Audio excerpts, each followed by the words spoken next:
Good afternoon, everybody. Happy National Poetry Month. I don't know if all of you are aware. My name is Leah Middlebrook, and I am the director of the Oregon Humanities Center. And on behalf of the center, I would like to welcome you to our second Cressman Lecture of 2026. The Cressman Lecture was inaugurated in 1997 with a generous bequest from former University of Oregon anthropology professor and archaeologist Luther S. Cressman.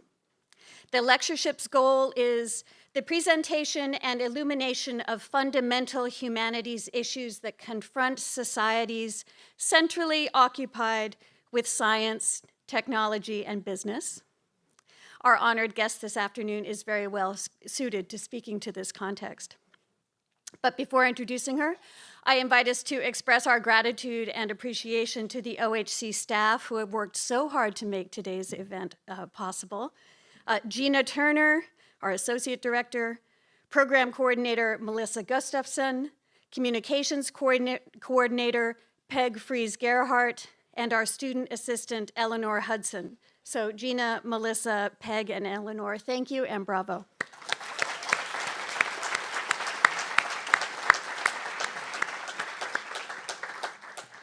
I will also take a moment to offer the following land acknowledgement, which the OHC developed with help from our colleagues in Native American and Indigenous Studies, and in consultation with the Grand Ronde and Siletz tribes.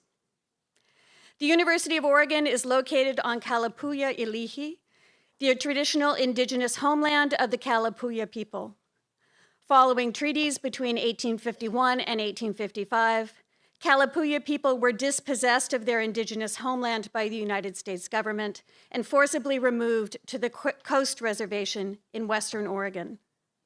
Today, Kalapuya descendants are primarily citizens of the Confederated Tribes of Grand Ronde and the Confederated Tribes of Siletz Indians, and they continue to make important contributions to their communities, to the University of Oregon, to the lands now known as Oregon, and to the world. In following the Indigenous Protocol of acknowledging the original people on the land we occupy, we also extend our respect to the 9 federally recognized Indigenous nations of Oregon, and we express our respect to the many more tribes who have ancestral connections to this territory, as well as to all displaced and Indigenous peoples who call this place, which we call Oregon, home. We give this land acknowledgement both publicly to honor the longstanding and ongoing relationships Kalapuya and other Indigenous people maintain with their homelands, and to remind ourselves and our institutions of our responsibilities and obligations as the bearers of this history. The OHC strives to follow up through our programming, co-sponsorships, and fellowships, and you can learn more information about our activities by perusing our website and looking through episodes of UO Today on YouTube and on SoundCloud. Throughout this year, the OHC has hosted speakers and panels to help us consider the dynamics of attention, to think about and talk about how, why, and what we focus on shapes our reality and creates our purpose. Our decision to devote this year to the theme of attention was, in fact, inspired by Ada Limón, whose writing immerses us in minute, perfectly crafted experiences of attention to, for example, the day a sliver of green of a new leaf reveals itself and begins to unfurl against the gray of a branch, as in her poem, Instructions on Not Giving Up, which appears on page 125 of Startlement, the new and selected poems published by Milkweed Editions in 2025. Or to a flock of birds wheeling in air unbound with bird, to quote from another poem, Ways to Ease Your Animal Mind, which appears on page 69. Ada Limón has talked about poetry making as observation and organization. Her work combines attentiveness to the sensual prompts of the world around us with deft skills in shaping language, in measuring syllable, word, line, stanza, to create poems she has referred to as containers for experience. And returning to that poem I just quoted, Ways to Ease Your Animal Mind, listen to what she does with alliteration and assonance at the opening of that poem. A cloud of cormorants comes flooding out of rushed wind. Other poems capture for us the experience of stars, groundhogs, trees, of subway rides, lakeside cocktails, girlhood, or devastating news. Ada Limón has published 9 books of poetry, if I've counted correctly, 2 children's books, 2 chapbooks, and numerous essays. She was appointed the 24th Poet Laureate of the United States by the Library of Congress and served in that role from 2022 to 2025. Among many distinctions, she has been awarded the MacArthur Genius Grant, as well as a Guggenheim Fellowship, and her poem, In Praise of Mystery, was engraved on NASA's Europa Clipper spacecraft. And that honor does have a little extra resonance for us here at the University of Oregon, because one of the co-investigators on the Europa mission is in fact faculty at the Honors College and in the Earth Sciences department here. So a great moment for interdisciplinary research, I must say. As you can see, J. Michael's Bookstore is doing a book sale, and Ada has graciously agreed to a book signing after this event. But a note that we will be wrapping everything up by 6:15 p.m. Also, this event is being live streamed. Hello, live stream. It is being live streamed and recorded to be posted on the OHC's YouTube channel and can be accessed via YouTube or the OHC website, which is ohc.uoregon.edu, in the coming week, joining hundreds of other archived lectures and interviews. And now, we are honored indeed to have Ada Limón with us today. Please join me in welcoming her.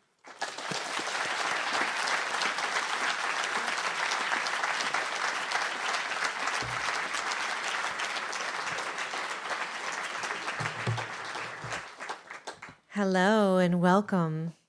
How are you? Yeah? Oh, it's so good to be here. You know, when I give original talks, I change them up until the very last minute. And so this is very fresh.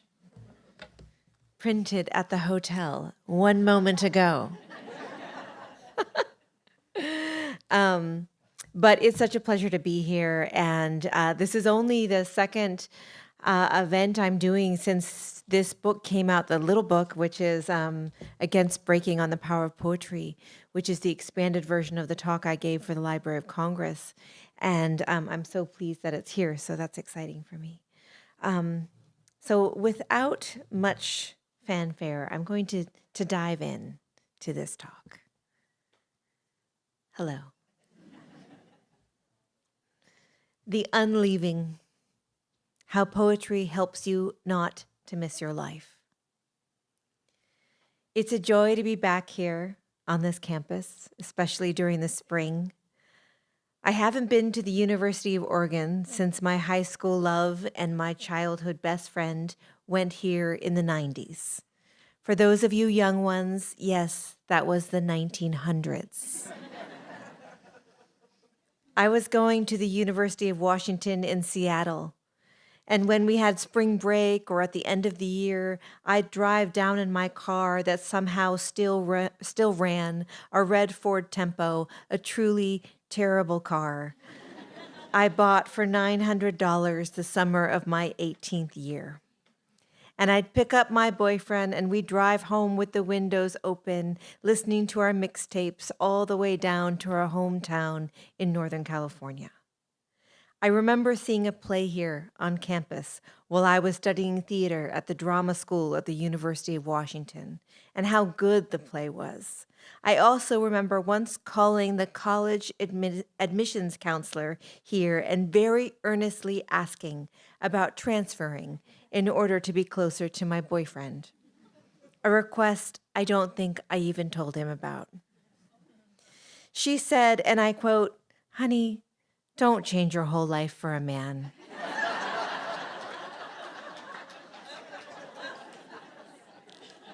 And she was right. Because about a year after that phone call, he and I broke up, and I was forced to take an elective that was outside the theater department, and because I was heartbroken and trying to remember the things that I loved, I chose poetry. So maybe in some small tangential way, the University of Oregon and that one phone call to an honest and wise college counselor who was somehow already knew more about love than I did is responsible for why I'm a poet. But I digress, and I kid a little. And truthfully, why I'm a poet is probably a complex amalgam of many reasons. One of those reasons is what I want to talk about today. One of those reasons is the word attention. I have, for my whole life, paid attention. What I haven't done is always pay attention to the right things. Or rather, my attention wasn't always on what was best for my mind, my heart, my body. But I have learned that what we pay attention to, where we put our attention, is not just about noticing the world around you, but embodying your own life. What I want to do today in this talk is make a case not just for poetry, but for life itself. This talk is in no way meant to be a punishing lecture or an admonishment on the daily ways in which we embody or do not embody our lives, but rather a way of telling you how poems and the natural world, along with many other tools, and we need all the tools we can get, are simply ways of paying attention. And what we give our attention to defines our lives, whether we know it or not. As Annie Dillard once wrote, the way we spend our days is, of course, how we spend our lives.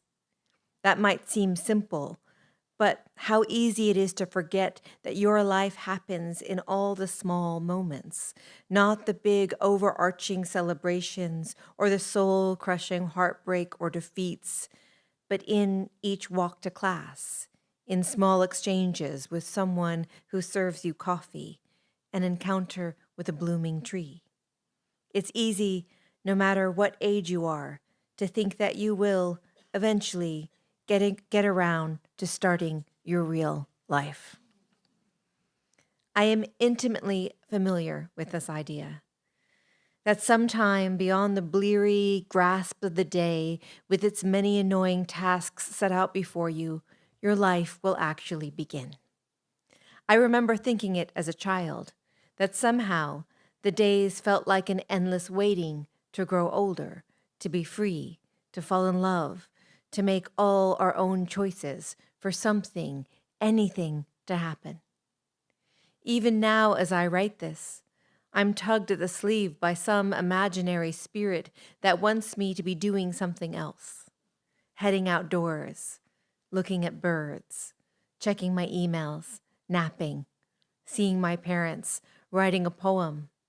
And yet here I am writing this now and thinking of the ways in which our lives are ruled by attention, what takes it, what keeps it, what kidnaps it, what distractions keep us from being fully aware of our own lives. And yes, I know it would be an obvious choice for me to make this talk about smartphones and social media platforms, and how easily I can be distracted by scrolling over and over until my brain feels not like my own, but like a collective soft blur that is somehow mushed together with everyone else's collective soft blur. I am as guilty as anyone of scrolling for hours, and I have a quick trick to bring me back to myself. I say, "What a waste of my beautiful brain." I say it aloud to myself and slide the phone into the charger and try again to live in the world. The two things that help me the most with this process of re-entry to the land of the living are poetry and the natural world. Right now, as I'm writing this, the sky has gone from gray to an almost bright white, as it looks like the clouds and sun are somehow battling it out on the sky's stage for the thing we've come here to discuss: attention. The way the light is illuminating specific plants in the back garden feels like a movie set. The bird bath is lit up, though there are no birds in it. The rosemary bush is now lit up with what looks like a spotlight, so you can see that it is alive with bees.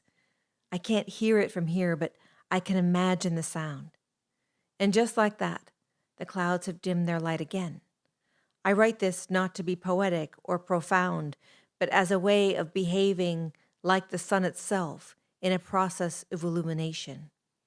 I made myself look out the window and simply describe what I saw.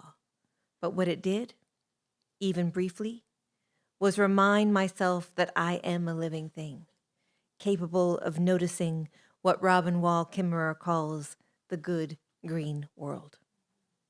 When I first began to be aware of the power of noticing, I was quite young. I realized that whatever tree I paid attention to seemed to almost flourish in my gaze. Of course, that wasn't happening. Or was it?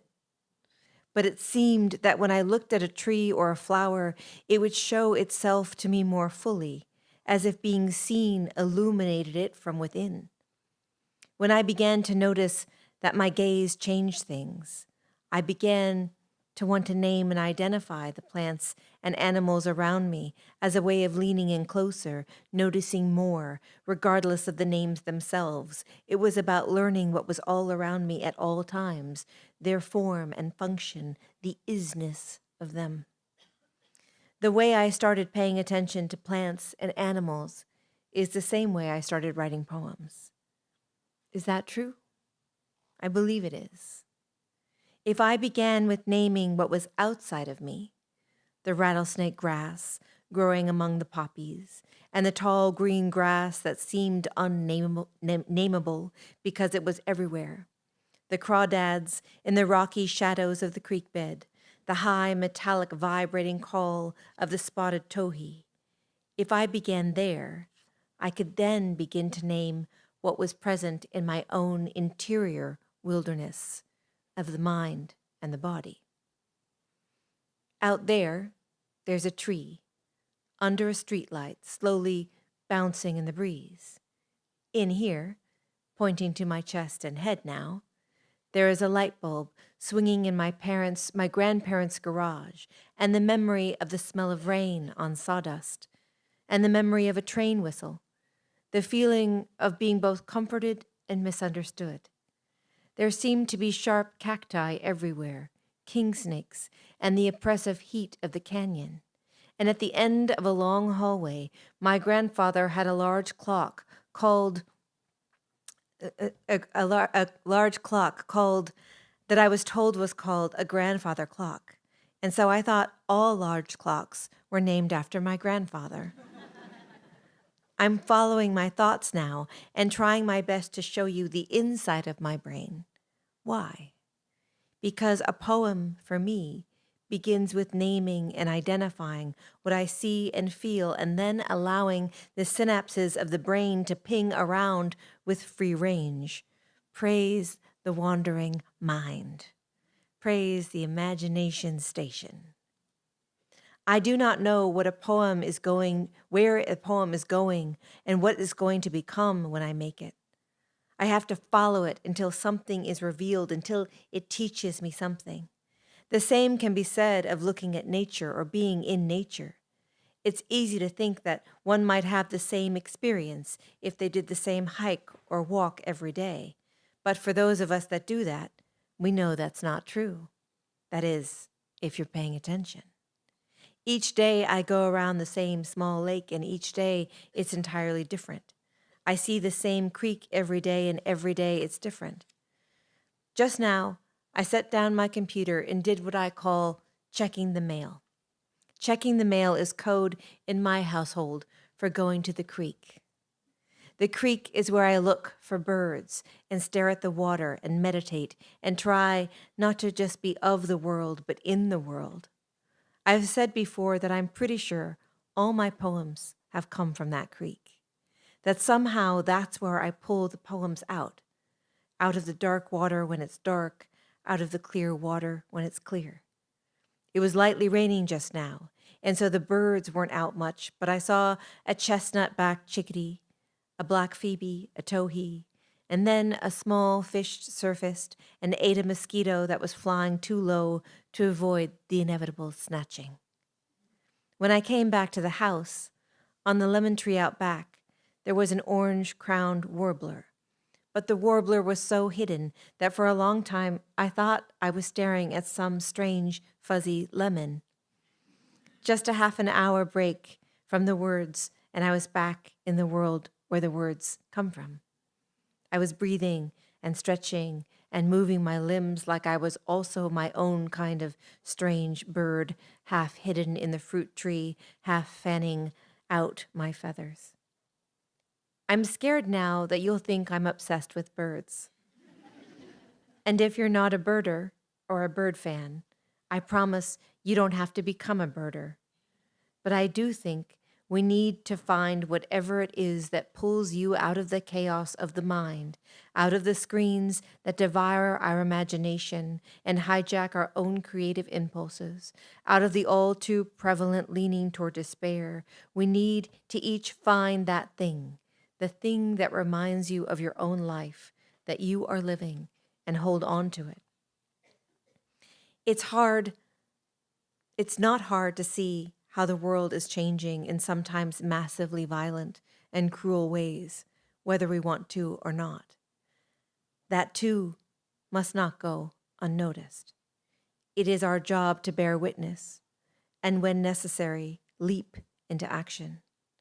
When the barrage of violence and chaos are overwhelming us, we must also remember that interconnectedness and community are not slogans or wishy-washy ideology of the past, but our natural state of being, to recognize our place in the family of all living things. When the slogan, "Think globally, act locally," was adopted by environmental causes, the idea was to think about larger environmental impacts around the globe while also making smart decisions at home. It's a phrase I use for myself when things are getting out of control, a small mantra. Do what I can right now in some small way to move forward with intention.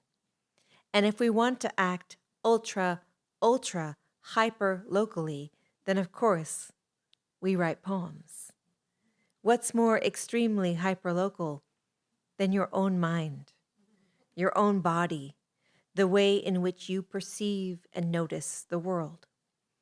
When I personally sit down to write a poem, I am paying attention to the world around me, yes, and then I am paying attention to the world inside of me. The two toggle back and forth until something solidifies, takes shape, and reveals itself. Paying attention is what brought me to poetry in the first place. Why? Because paying attention isn't for the faint of heart. Paying attention can get you in trouble. As a child, I remember feeling overwhelmed by noticing. When I was staring out the window, looking at the oak leaves drift and flutter, and oak catkins fill the air and fly off as if it knew where it was going, and the teacher said, "Pay attention," but I was paying attention. I was paying attention to the tree and the weird mystery it was weaving. But that's just a small and easy example. There are times when I was noticing so much that it would start to feel overwhelming, overpowering, and I wasn't sure where to lay it all down, how to make sense of it. When you are someone who is tender to the world, sensitive to it, it's not always the most ideal thing to pay attention to it all. That's where poetry saved me. Poetry isn't only about paying attention, it's about transforming, shaping, and making space for what it is you're experiencing. It's about making sense of it, holding it. Here, let me bring in a poem of mine that travels through paying attention to both the inner and the outer world. I chose this poem because it's an early one, written in my 20s, and it follows the mapping of the mind. It's also a poem I wrote while living in New York, but it goes back to that creek bed I grew up with, the place where all my poems come from. The Echo Sounder. 1. She enters the world a ready, set, go girl. She comes with a list of things she cannot see. She comes with language restricted by its own inability to name things as she sees them. She believes that there are two worlds, and she lives in the other one that is separate from the other.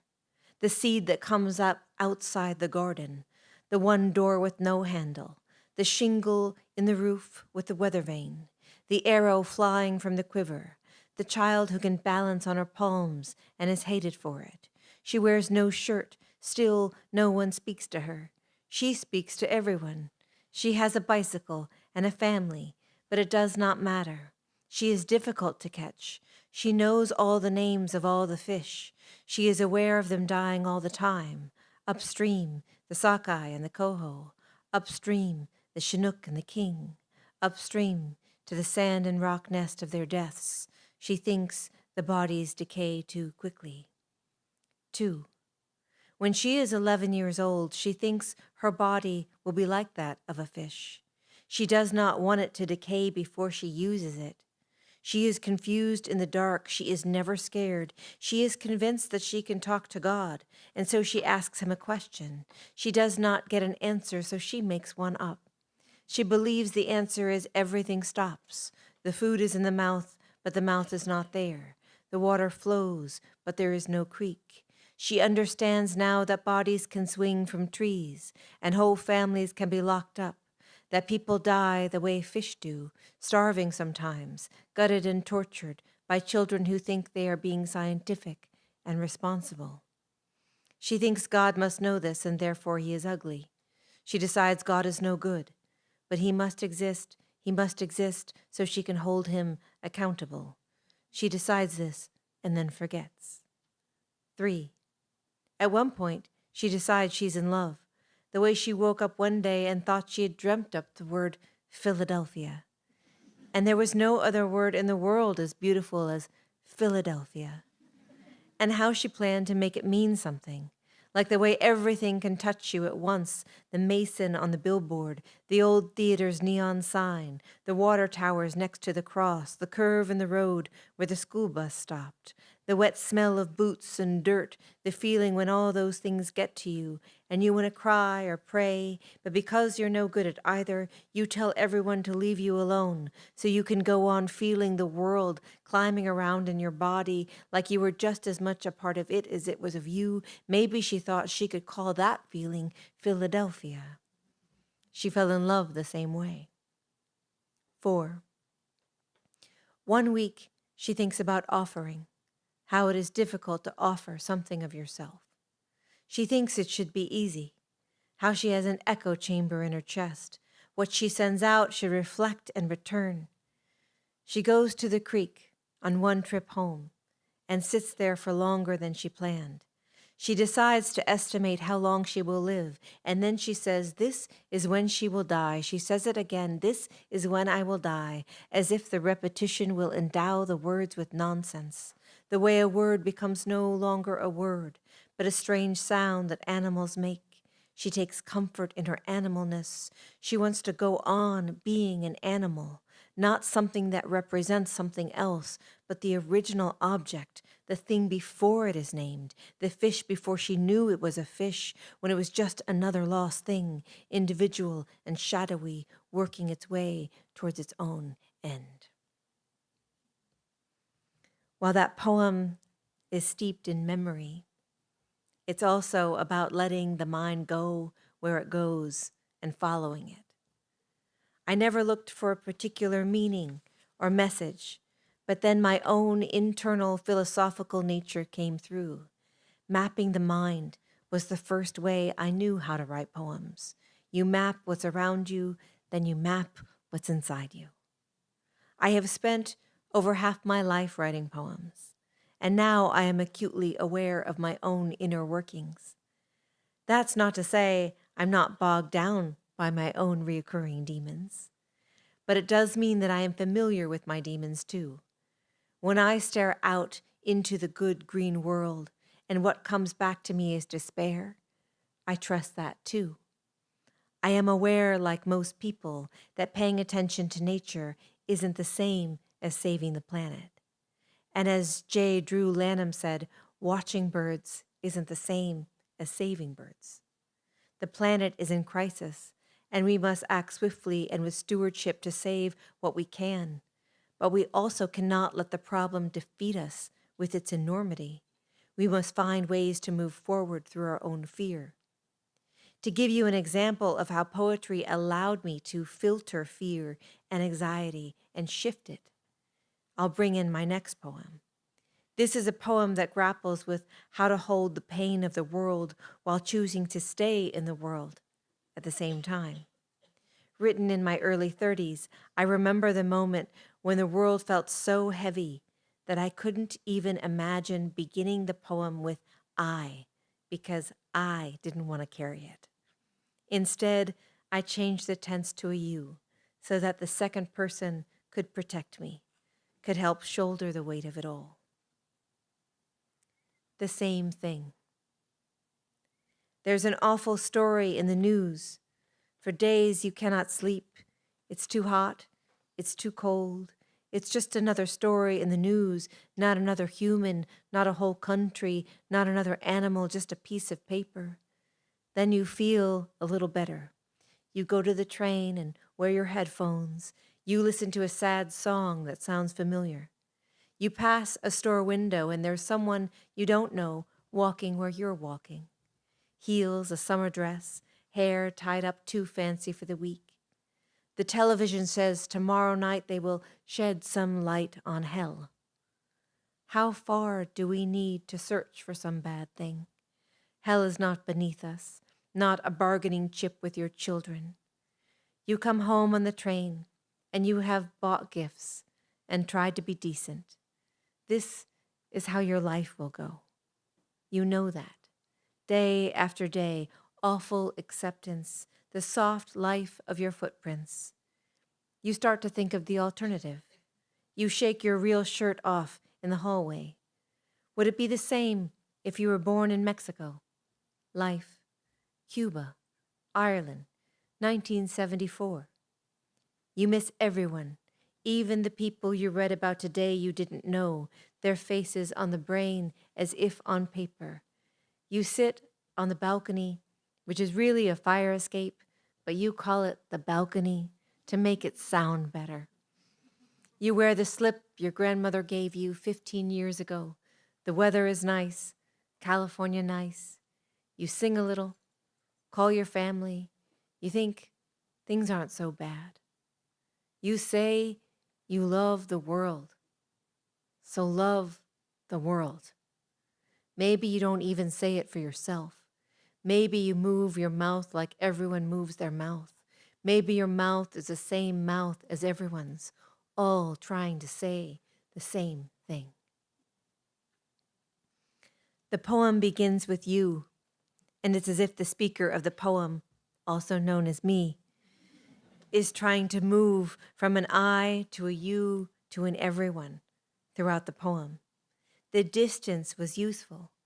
Sometimes when it comes to making poems, it's about noticing what you need in order to create something, noticing what will help you bring you to the page. Often, when we talk about poetry, we talk about voice, which is essentially the way a poem moves musically and rhythmically on the page, the syntax, the prosody of the poem. When I say all my poems come from the creek I grew up across from, what I mean is, it's where I imagine being as quiet as possible and hearing what I call the voice underneath the voice that's always there inside of you, the one that rises up out of a deep silence and speaks back to you. That deep listening is also a way poems come to me. If I'm paying attention to what is moving through me energetically, I can hear the voice that's been me from the beginning, as early as I remember being conscious.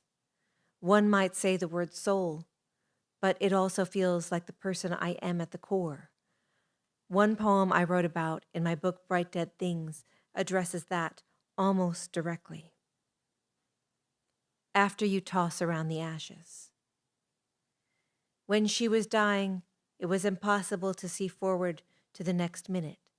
What was happening for whole weeks was all that was happening and happening and happening. Months before that, I got the dumb soup wrong. How awful, it was all she wanted, and I had gotten it wrong. Then, in the airless days, when it was really happening, we started to power panic, and we didn't know enough. What should we do with her ashes? Water or dirt? Water or dirt? Once she asked to be thrown into the river, where she used to go, still alive but not living anymore. After it was done, I couldn't go back to my life. You understand, right? It wasn't the same. I couldn't tell if I loved myself more or less. It wasn't until later, when I moved in with him and stood outside on our patchy, imperfect lawn, that I remembered what had been circling in me. I am beautiful. I am full of love. I am dying. That turn, that I remembered what had been circling in me, that's me recognizing the voice, the music, what is underneath the chatter of daily living. Sometimes when we practice poetry, we're looking for that core of what matters, the thing that we've been carrying or saying, or what is running rampant in the heart or the mind. When I'm really working on a poem, I'm often so ensconced in the voice and the music of a poem that I can only hear its voice. Once, I was working on a poem and I went downstairs to get a cup of tea, and I came back to the office and I was looking around for what I had been listening to. Was it a podcast or an audiobook? What was it that I had just been listening to? The answer, it was me. I had been so focused on the poem and making the poem that it was loud enough, it was a loud enough sound that it was sounded like it was coming from outside of me. That doesn't always happen, but when it does, it feels overwhelmingly strange and gratifying at the same time. This is why I can never listen to music while I write. I love music, and I'm always listening to it and singing along in the car or while I cook. But while I write, I need to be able to bear witness to what is vibrating inside of me for my poetry. I need to be listening to what matters, and that's often represented by sound. When we talk about paying attention and noticing in order to make and write poems, we're talking about it three ways. 1, paying attention to where you are and what's around you. And 2, paying attention to what's inside of you, whether it's memory or emotional matter. And 3, paying attention to the natural rhythm or the music that comes up for you in that moment. The fun thing is that all three things will constantly change, and so no poem will ever be the same. I didn't intend this to be a craft talk, so let me pause and pivot for a moment. You don't need to write poetry in order to pay attention, but for me, poetry helps me make sense of what I am noticing and what noticing does to me. Here's an example of all three of those things coming together: the outside noticing, the inside noticing, and the inner rhythm weaving through. Dead stars. Out here, there's a bowing even the trees are doing. Winter's icy hand at the back of all of us, black bark, slick yellow leaves, a kind of stillness that feels so mute it's almost in another year. I am a hearth of spiders these days, a nest of trying. We point out the stars that make Orion as we take out the trash, the rolling containers, a song of suburban thunder. It's almost romantic as we adjust the waxy blue recycling bin, until you say, man, we should really learn some new constellations. And it's true. We keep forgetting about Antlia, Centaurus, Draco, Lacerta, Hydra, Lyra, Lynx. But mostly we're forgetting we're dead stars too. My mouth is full of dust and I wish to reclaim the rising, to lean in the spotlight of streetlight with you toward what's larger within us, toward how we were born. Look, we are not unspectacular things. We've come this far, survived this much.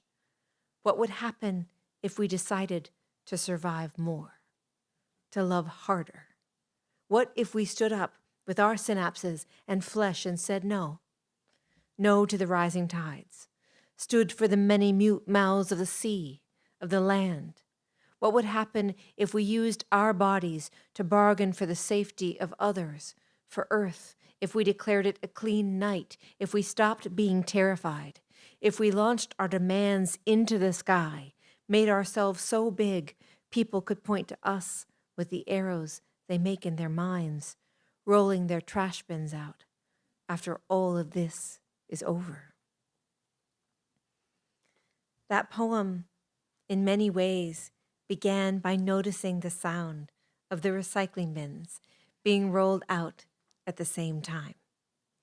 How it sounded like thunder and almost eerie and communal at the same time. But I didn't start with the sound. I wanted to place us there first, so I went to place out here, which was, of course, the suburbs of Kentucky. And I wanted to situate us in time, in place, so it's winter. We have the cold, the trees bowing as if blown over by the weight of it all. And then we get to the stars, and then we get to the trash bins and the sound that started it all. That's how the poem moved through me. First place, then sensory feeling, then the music. Each poem moves differently because noticing is always different. Every moment we are changing and changed. I will be different when I leave here. I am different now. And now. The joy of having written poems for a long while is that they become living artifacts of your own life. So that it's not that you just notice something once, you get to return to it again and again, like a photograph or a movie or a song you like, and return to that feeling, hold it, and find proof of the life you are living and proof of the life you have lived. All those years ago, when I picked up my first love and we drove down I-5 to our hometown, I remember the heat, the way we had to have the windows open on the interstate so that conversation was near impossible. But we'd crank up the music and sing along, and we'd look at the landscape going by, the road continuing for miles and miles through towns we barely knew, through all of it in silence and loudness at the same time. I remember wanting to hold on to it all, that it seemed impossible that we should ever forget parts of our lives. I don't think that drive was when I became a poet, but I knew I wanted to not miss my life, to not let it go unnoticed. Not all of what any of us do will be extraordinary, but we live in extraordinary times, and we need to do whatever we can do to lean toward the world instead of away from it. Whether you write poems after this, or stare at a tree a little longer, or call your mom, or a friend, or look at a bird, or don't look at a bird. But look at something, notice something. Remember that you are not alone in a world of living things. The one thing I want you to take away from all these words I shared today is, don't miss your life. It's happening right now. Whoever you are, wherever you are living in this moment, and this is a moment that requires our attention. Thank you.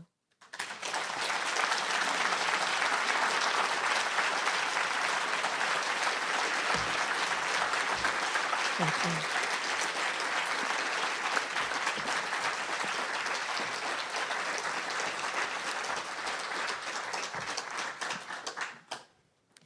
Thank you for that.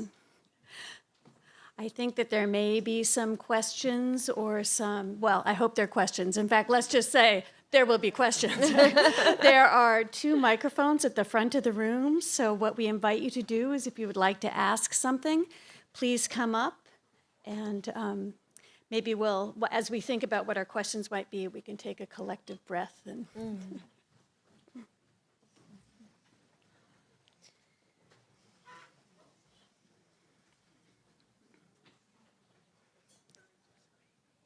It's true that it is embodied kinetic questioning because you have to come up. Could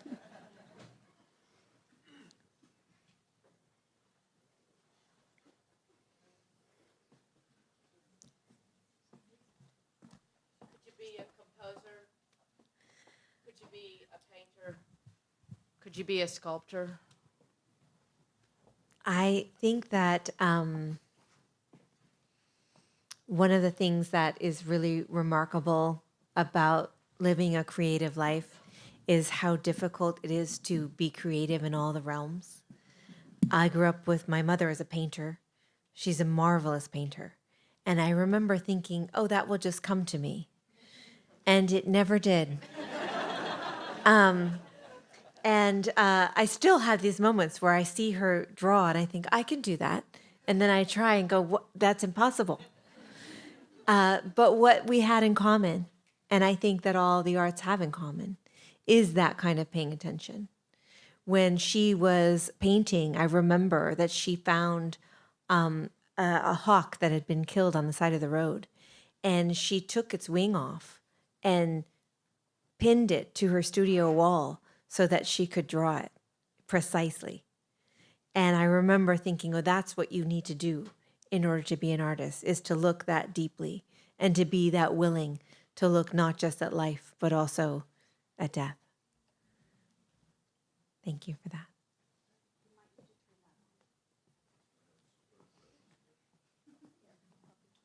You have to stand up and you have to do tech. It's a lot.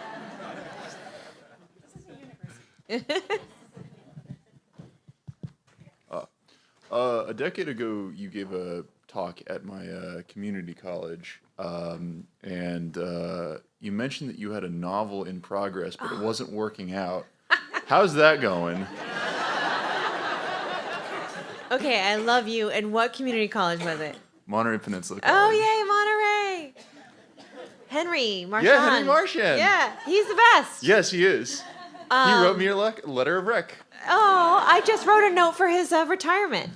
Is he retiring? I did. Yeah, he's retiring. Son of a Yeah, bitch. I know. Oh, man, my heart. I gotta send him an email. Okay, so truth be told, I've written actually 3 novels, and they were all terrible. And they didn't get better. So, but you know what? I learned so much from making them, and they were still so joyful that I don't have any regrets. There were times, one of them was written during the pandemic where we just needed to do something, and I couldn't write any more poems about looking out a window, you know? So I was like, I'm gonna have someone else look out a window. So I feel like I learned a lot from making those things. But no, they're still, no one shall never see the light of day. Yeah. Thank you. Good to see you. Hello. Hi. Hello. I was actually also going to ask you about a novel, but that's okay. Yeah. I'm glad that you've tried it out. Thank you for your reading. It was really lovely. You were talking about themes that you tend to come back to since you've been writing for so long. I was curious what those themes are that maybe you come back to, and maybe in hindsight you're like, oh, I continue to write these themes, and if maybe those things are in conversation, or, what have you learned, I guess? Yeah, no, I think that's a beautiful question. And when I was putting together the new and selected, it was so strange because I just, I put some poems from each book into it along with the new poems. And I think the biggest overarching theme, and I think this might be true of most poets and perhaps most artists, is mortality. It's the mystery, strangeness, and certainty of death. And it's in every poem I write. And I can look, that one of the early poems that I read, The Echo Sounder, I think I wrote that when I was 23. And I'm contemplating my own death. So I think that's a huge part of my work. But I also think that's an impulse for many artists to be like, well, what do we make with this time that we have?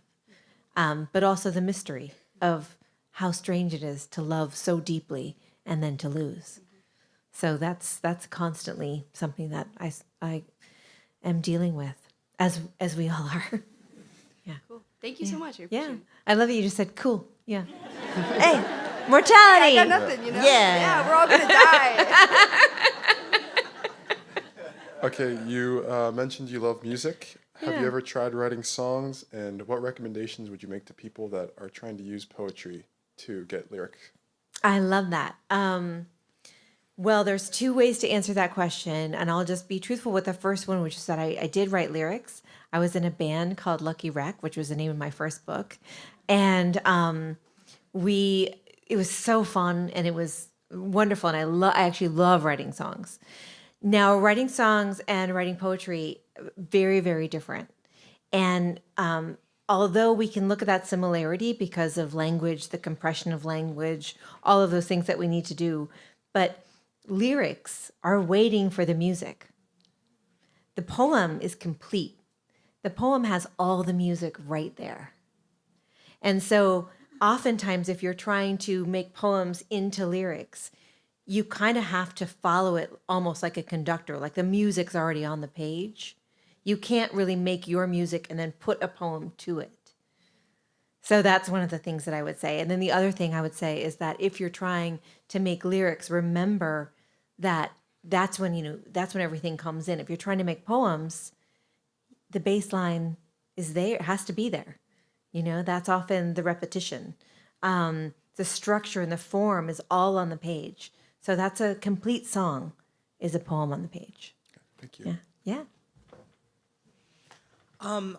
Correct me if I'm wrong, but you did an MFA, I believe, in creative writing. I did. And so I was kind of, as someone who's going to be applying within the next 2 cycles for MFA programs, I've seen a lot of people talk about like, oh, you shouldn't do an MFA if this is what you want to get out of writing, if this is what you want. And I was wondering if you could talk a little bit about your experience and sort of maybe not necessarily pros and cons, but just kind of like what your experience is with that. Yeah. I think it's such a personal decision. It's really hard for anyone to give advice to another person. But I think that for me, my MFA was life-changing. My undergraduate degree is in theater. And so in order to really get to where I wanted to be as a poet, I needed the education, the reading, the structure, the deadlines. And that was really important. I worked with incredible teachers, Sharon Olds, Phil Levine, Marie Howe, some of the finest people that I know. And I wouldn't be the writer I am today without them. However, I know some people who are such self-starters that they don't need it because they're seekers, right? They're going to go find the community that's going to read their poems. They're going to find the books that they need. They're going to be able to actually write and make a life out of writing without the MFA. So it's really about who you are. I also think I went into a great deal of debt to go to graduate school. And I think I would make a different choice now. I think I probably would have, even though I loved where I went and it was exactly what I needed, I think that I would follow programs that had more funding. Yeah, that makes Love you, perfect NYU, sense. but I would. Yeah. Thank you so much. Yeah, of course. Hi. Something that I began thinking about and I struggle with maybe in poetry, maybe thinking about art in general that you touched on was the, I guess, not quite possession or distillment, but just containing some kind of feeling in order that you said to return back to as proof that you have lived. And I sometimes struggle with having this feeling to return back to while also living in the present. I almost feel that the life that I am living and the life that I have lived can't coexist or that I can't focus on them at the same time. And I'm wondering what your perspective is on that. Yeah, I think that poets have a really fascinating relationship with time. So I'll just say you're already a poet because that is what we struggle with. We have this relationship with that feels really wobbly. And someone once asked me, like, well, how do you write poems that start in the present and then suddenly you're in the past? And I'm always like, oh, because time doesn't exist. And I said it just came out of my mouth. And so I think that there is a sort of blurry structure that we have with time, a relationship with simultaneity, things happening all at once. So I would say that I would, if I were you and that was where I was feeling a kind of friction, I think I would be really curious about it. I think I would explore that. And I think I would think, okay, what is it that's going to help me let go of that friction or dive into it and see what's interesting? For example, if you have trouble staying in the present, my prompt would be write 5 poems that are all in the present tense. You can't go past and you can't go forward, you know? So I would just try to, for me, I think that's so self-aware of you. And so now that you have that, I would take that as like, oh, this is an artistic endeavor I might need to unravel for quite some time. Thank you so much. Yeah, of course. You spoke about paying attention to and holding like really heavy and hard parts of your life and how you had to change form in order to grapple with that. And I'm wondering how your career and your relationship with the medium has progressed, how that has changed. Do you still like have to grapple with form to reconcile with that, or is it a different process now? Yeah. You know, I had the benefit, like most poets do, of writing poems and knowing no one was going to read them. And it's a really freeing, beautiful thing. And I would send them to loved ones that I trusted, right, with my work. And so now I have to do a different thing when I want to write something that's really private and intimate and secret. And that is sometimes writing poems that I tell myself I will never publish. But that is not to discount the power of those poems. I still need to write them, and I still need to put something down so that I don't have to hold it. I always say poems is my answer to where do I put all this. And so sometimes I have to write secret poems. And, you know, with my book, The Carrying, I think half of those poems were secret poems. And then 3 years passed, and I looked at them and I thought, I can publish 1 or 2 of these. And then it became the book. But it was, you know, about sometimes making the poem regardless of sharing it and being ready to share it. So that's how I've shifted. Whereas before I would just write it and send it or, you know, give it to friends and be fine. But now I want to protect myself so that I always keep writing poems. Yeah. Thank you. Thank you. Thank you so much for being here. Oh, my pleasure. I was curious, when delving so deeply into yourself, what do you do if you feel that the language that you're working with doesn't accurately portray the depth of your feelings and what you're seeing or anything? Well, it never does. I mean, that's what's kind of interesting, is that as a poet, we have this relationship with failure because what we're trying to do is translate precisely what's going on in the brain and the heart and the mind, and then put it on the page, and then hope someone else will understand what's going on exactly and precisely in that moment. And that never is going to happen. Someone is going to look at it and they might see something in it. They might recognize something. You might recognize something in it. But it's never going to be exact and precise.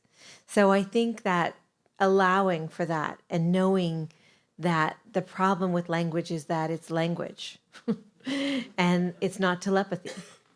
And so at some point it will fail us and does fail us all the time. And so for me, I try to make use of that. For me, that's where the caesuras and the line breaks and the pauses come in, because poetry speaks in its silences. And so that's where the music comes in, the structure and the form, because poetry speaks through its form and its container. And so that's saying even more than the language sometimes, or at least it's adding to what language is there. Thank you. Thank you. Hi. In your first book, there's a short 3-line poem called This Darkness. And it says this darkness is not the scary one, it's the one before the sun comes up, the one you can still breathe in. It's been 20 years. Do you think we're still in the darkness before the sun comes up? And second part, I've been turning to your poetry in times of darkness. Who do you turn to now? Like, who are you reading? Yeah. That's a great question. You know, I had a lot of little poems in that book, and some of them got cut, but I still remember them. And one of them was just kind of silly, and it said, "They say all you need is love, but I really think we need health insurance."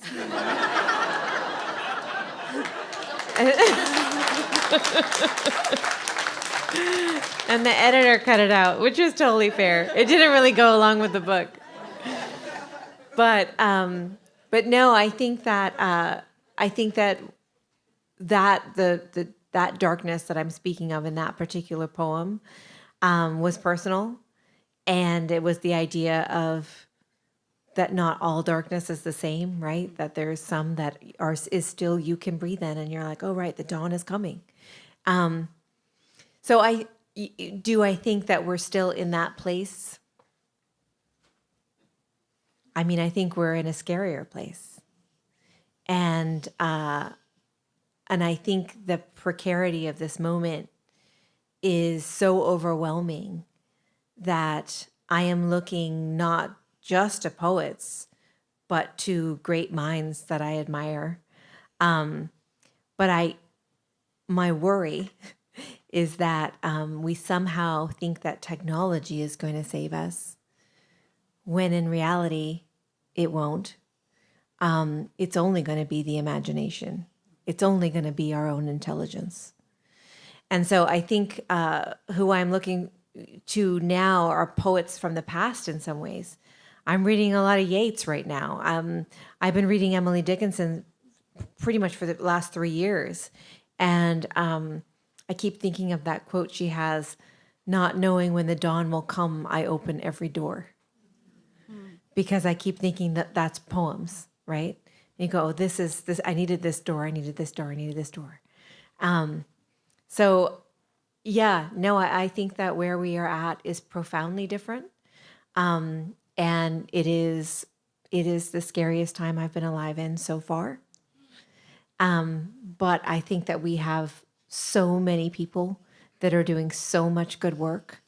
And I know that we always have that quote about, Mr. Rogers saying, look for the helpers. And I do. I look for the stewards. I look for the helpers. I look for the people that have been doing the good work to save what we can for their entire lives. But beyond that, I try to be a helper too. And so I think that, this darkness is the scariest one I've been in. But I still think we can breathe in it, and I think we have to breathe in it. Yeah. Hello. Hello.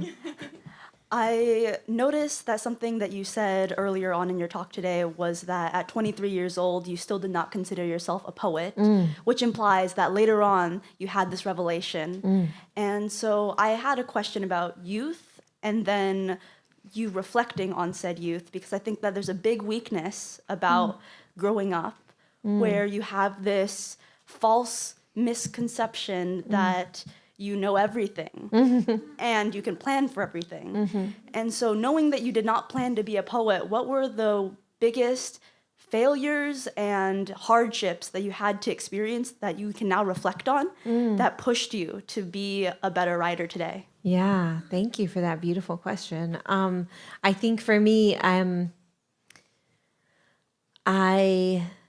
knew I wanted to be a maker in some ways. I knew I had a creative spirit. I knew that was what I was supposed to do.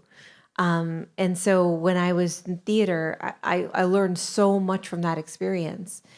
But a lot of it was embodying and memorizing other people's language. And then when I got to poetry and I was able to embody my own language and to write my own life, I suddenly was like, oh, this is what I'm supposed to do. And I felt it. It was a shift. Now, when I say I don't know if I thought I was a poet, I think that it took me a long time to say I was a poet. And I hate to say this about me, but it wasn't until my first book came out where I really felt like I could say it. It just was something that I felt like I couldn't, because when you said you were a poet, the first question was, oh, do you have a book out? And so I think there was this part of me that felt that as a response from others. But in terms of the biggest sort of lesson for me was, what year is it? Okay, 16 years ago, my stepmother died of colorectal cancer. She was 51. And my little brother, and my father and I were all there. It was a home death. And it shifted me forever, because I knew then that I didn't want to miss any part of this life, whatever happened, that I wanted to pay attention. And that was a defining moment for me. And of course, I didn't know that she was going to pass in that way. And, all of these things, even though she was sick for a long time. But that kind of lesson was something, I think about daily. And, watching someone that young pass away, you think, okay, what if that's all I had left? What would I do, right? How would I live? What would I choose? And I've always thought a really beautiful experiment for all of us is to think of ourselves, if we're lucky enough to live for an old age, and think, what would I want to look back on? And then start building from there. And, I was lucky enough to lose someone that I loved in a way that profoundly shifted my life. I always think that's the gift she gave me. Thank you so much. Thank you. Hi. Hi. Thank you for being here. I want to say, first of all, I'm inspired by the way you interweave the inner and outer worlds, and the way you let your mind go allowed me to do that as well. Okay. So it's kind of an own awakening through poetry. You can allow yourself to connect to your own inner and outer world, and I think that's really beautiful. So thank you for that gift. Thank you. And also, I was struck by how you said there's a difference between seeing the birds and then saving the birds. So how do you think your own art, or art and poetry, helps support stewardship and action in the world? Yeah, I think that's a great question. I think that I've always maintained that I think it's really overwhelming to try to do everything at once. So one of my projects as the Poet Laureate, when I served as a Poet Laureate for 3 years, was to create a project called You Are Here. And we put poetry into the parks, into the 7 different regions of the national parks. And meeting with those stewards was really phenomenal. And so it was a way that I could bring poetry and the national parks and be able to drive people to the parks, but also drive people to poetry. And I always think that the arts are a really beautiful way to bring awareness to different causes. I think about the great work of Amy Tan, whose novels have been incredible through, but her book, Backyard Birds, is really phenomenal. And it has driven all these people to not just pay attention to birds, but then the way that birds then bring you to, what watershed am I in? Why are we losing this many birds? What is it, right? So it leads you to those questions. And so I think that is my big offering, is the idea of paying attention, the idea of moving with intention and love. And then for me, it's all about the natural world. So that working with, whether or not it's Bird Note or the Audubon Society or the national parks, but those are all partnerships that I've worked with in the last 3 years. Yeah. Thank you from a fellow birder. Oh, thank you. Hi. I am so excited to be talking to you right now. This is like meeting my favorite pop star. Oh. So my question is, I had a writing teacher like 10 years ago tell me that I needed to be careful not to do masturbatory writing.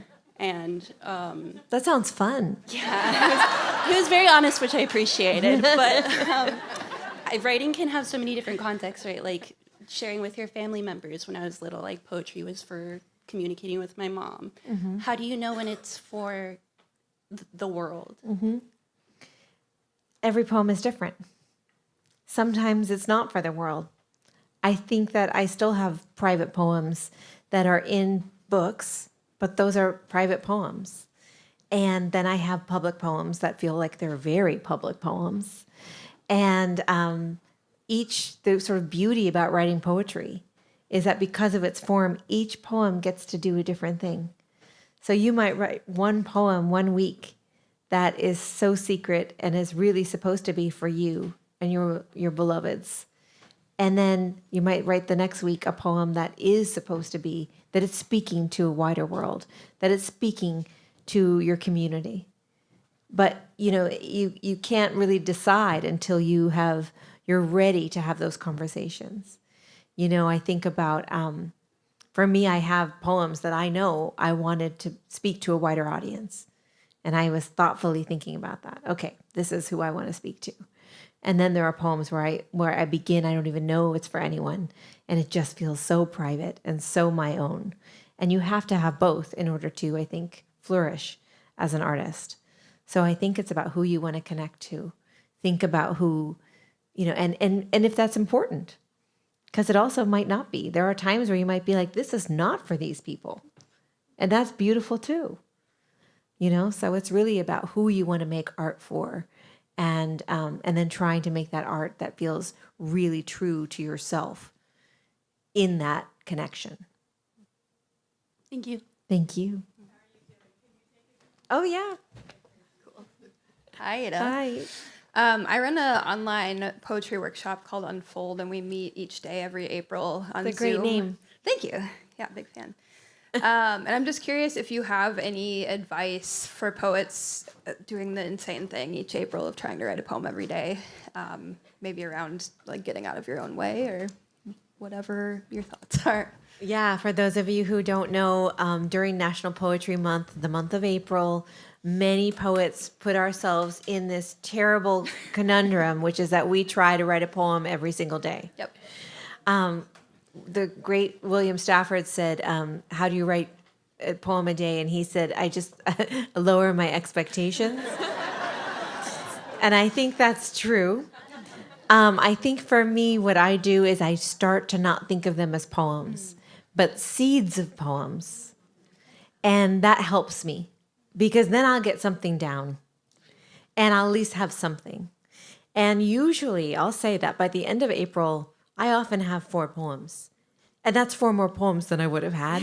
So I always say, go for it. And, it's that whole Beckett, fail more, So yeah, I would just say keep doing it because I've done it for, I think since 2004. Mm-hmm. So, and I have a lot of poems from it and a lot of terrible, terrible drafts that we need. They exist. Yeah. Awesome. Yeah. Thank you. Sure. Hi, I just wanted to say thank you again so much for being here. I wanted to ask a question about many, many, many moons ago. I read like a scrap of an article that mentioned you in this idea of secret poets, of people who write but do not share, and that they themselves are also poets. And to like little tiny me, this was very exciting that I didn't need to share to validate my own creation. But I was thinking in this world where I think people now have the ability to make more than they should and to make the wrong things, what should we be making and what do we owe it to each other to share? I think that's a really great point. I think that I didn't come into myself as a poet during Instagram, TikTok, and all of the different social media platforms that we have. And so what we had were a thing called blogs, which now people call Substacks. And that was where we put all of our brand new drafts. And I remember very clearly the moment when I couldn't put my drafts on there anymore. And it was when a poet that I love, Dorianne Lux, shared one of my drafts from my blogs onto her Facebook page. And the draft was so terrible. And she loved it because she was just, I don't know, it was about Matt Damon and she thought it was funny. And I was like, oh my God, that's a terrible poem. I was just, fooling around or whatever. So I think that there is something to be said for, I think of it as the longevity, that's what scares me. I don't care about making bad art. You know what? I care about the climate crisis and war and genocide. But make as much bad art as you want. But what I worry about is that it's now there forever. And so what I try to do, even when I make a post, I think, oh, this will now be out there forever. So I'm very cautious with my new drafts and with anything. And I also really worry about the algorithms of artificial intelligence and what that work and how that work will be used, stolen for these huge machines that are co-opting our imagination and our art forms. So for me, it would be about protecting really, truly the art you want to make and also for your future self. And then in terms of the art we need it all. We need it all. We really do. I mean, the joke used to be when I became Poet Laureate, my friend said, oh, great, yeah, because she likes every poem. And I like that poems exist, and people read me poems, and yeah, maybe it's not a great poem, but I'm glad it exists. I really am. I'm legitimately glad it exists. And that to me, it's not cynical. That to me is like, okay, this is what you did with your life today was you made a poem? Like, yes, I'm so glad for that. So yeah, we need it all different kinds, all different, everything. Thank you so much. Yeah. I have a quick question, and I have to catch my train back to Portland right after this. So no disrespect, but I'm gonna need to. But this feels it's a once in a lifetime opportunity. So I'm also Mexican American, and I just really, I guess my question is, what advice would you have for an artist that is difficult, having difficulties moving forward in their craft and thus their life because of having to face that inner world is so painful that it is easier to stay numb? Yeah. First of all, thank you for that. I think one of the biggest things that we don't allow ourselves as poets is we don't always have to go to the bottom of the well. I've always said you go down to the bottom of the well only when you know there's a ladder out. And I think we have this strange idea that good poems are the darkest, hardest poems that delve into the hardest parts of our soul. That's not true.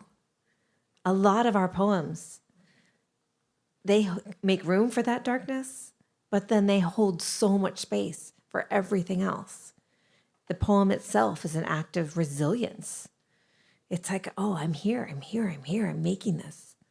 So I would say that if the artist is having an issue with getting past where they are emotionally or where they have been emotionally, I would say then it's time to move forward in a different direction. Follow something else. You don't have to be your own therapist on the page. Your therapist gets to be your therapist, And what you get to do is make art. And I think that poets in particular have we've come up with this rule for ourselves that we have to expose every part of our lives. But your poems want to be protective. They want to be spells. Really good, magical, scary, awesome spells that do work in the world. They don't always want to go backwards. Yeah. Thank you. Okay. Hi there. I just like to say that words are powerful and your words can move mountains. And with that said, while you're writing your poems and you're trying to figure out your vocab and everything, how do you know that you're choosing the right words to convey such powerful emotions? Yeah. For me, it's I constantly write my poems aloud. I'm just listening to them over and over and over again. In fact, a lot of my first lines come to me in my head, and I memorize them before I get home because it's the sound that's driving me. So almost always, it's not just about the words themselves, but the sound and the kinetic energy between the two words are the language. So it's always about music for me. So that it's, yes, I want the right word, but I want the right sound. So yeah, that's for me. It's not just about language, but the way that it lands in the ear. Awesome. Thank you so much. Thank you. So I love the turns you have in your poetry. So I was wondering if you could say a little bit about the process of getting to those turns. Yeah. I really appreciate this question. And you're not talking about the birds. You're talking about the... Well, I love birds the too. turn. Yeah. I am obsessed with endings, and in many ways, in all shapes and form, in poetry and in life, I'm obsessed with endings. And I think the biggest mistake that I see with my own work is a choice not made, that there's not a choice at the end, that someone's like, well, it could be whatever you want it to be. And I'm always going, what is this poem teaching me? As I'm writing it, I'm going back to the beginning. What is it? Why does this matter? Why did I choose this? What is true? And then I sometimes see, sometimes, not always, but I see something and I go, oh, this is why. That's why, yeah. Okay. This is why this story has been on my heart for years. This is why this image has been in my mind. This is why I was moved when this happened. But I have to keep asking myself, what is the truth? Why this? Why now? Why has it come to me? And that's usually the turn. Yeah. Okay. Thank you. Yeah, thank you. Hello. Hello. Thank you for being here. And what a lovely talk. Thank you. My question is similar to your answer here, but it's edit. It's the editor in you when you write, when you finish writing. Tell me about that process for you. I find that often I'm very in love with what I'm doing, and I can't contain it, and it's hard to let go of things. So how do you play that role with yourself? I think that's so beautiful that you're in love with what you're doing. That's amazing. It's like the opposite of what I usually hear. Everyone's like, I hate everything I've ever written. And I'm like, okay, that's a problem. Because I'm always like, this is, if I have a first draft of anything, I'm like, that's a draft. That exists, right? There's the Jane Smiley quote, all the first draft has to do is exist. And I think about that all the time. So when I edit, I begin in praise. I begin with, I'm so happy it exists. I'm so happy that this came out. Oh, interesting that this is how I wrote this. And then I start to read it aloud and go, okay, where are the places that if this is going from me to someone else, what are the parts that I would start to change and shift? Where do I want it to tighten up or loosen up, right? Sometimes you want it to be perfect and sometimes it needs more distressing. I always think for me is when a poem is done, it feels like you could put a magnet at its core and all the lines would go to it. They would all go, that's my core, that is it. So it has to be charged by the same thing. And so for me, revising is just making sure that everything that's on that page is going toward that center. Yeah, thank you. This is a great place to end. Thank you so much. Oh, okay, we'll take one more. Thank you. Thank you so much for that. This might be a silly question, but I remember when I was reading Bright Dead Things. And your talk hit on this in many forms, the illumination, right? Opening up clearings and things like that. And you've been talking about music rather than the visual quite a bit. And one of the things I noticed when reading your poems, and I am a fan, thank you so much. Thank you. For giving me all this pleasure and insight. But one of the things I noticed about your poems is that I had to get accustomed to your rhythm. And your rhythm was what allowed me to see the brightness and no dead things at all, actually, but everything vibrating. So I'd like to ask you, how important is your rhythm for your poetry? And do you try to use it in a way that takes us out of the rhythms we're already in, that in a sense allow us to pay attention to new things? Yes, that's a beautiful question. And that is line breaks. I'm obsessed with line breaks. And anyone who knows my work will notice that one poem is a mid-length line, one is a shorter line, one is a long line. Sometimes there's different breaks, and all of that is me telling you exactly how I want your breath to move when you read the poem. It is me being a conductor on the page. I want you to follow that rhythm exactly. When there are words that are broken up, I want you to read it that way. And that is entirely intentional. It's enough so to make you crazy, because that's what we revise for. At least for me, it's just line breaks, line breaks, line breaks. And, very early on, I remember studying with Mark Doty, who was like, this shorter line, that's Dickinson. That's the interior. That's the quiet mystery line. And then the longer line, that's Whitman. That's, him still talking somewhere.